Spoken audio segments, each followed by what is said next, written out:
點解揀心動啊？係嘛？係咯，幾好喎！你令我心動啊嘛。係咯，係咪遇到心動嘅人咧？梗係唔係啦。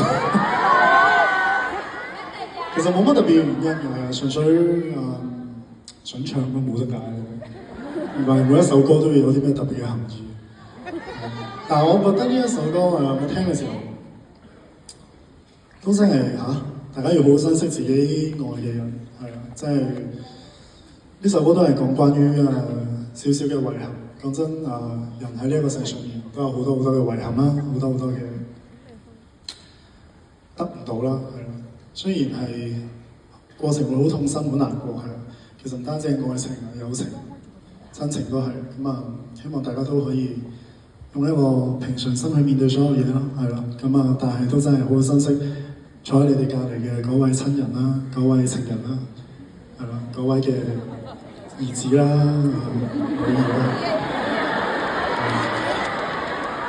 我都係嗰句，你哋最需要珍惜嘅係你哋身邊嘅人，我永遠都係擺喺第二、第三、第四、第五位，唔好將我擺喺第一位 ，OK？ 將你哋嘅親人，將你哋生命中對你哋最緊要嘅人擺喺第一位 ，OK？ 幾好，好似咁樣，好似我發生嘅事。OK， 好，最後一首歌啦，真係最後一首啦。大家都知啦，我係靠呢首歌打出一定知名度嘅，我將算我哋聽。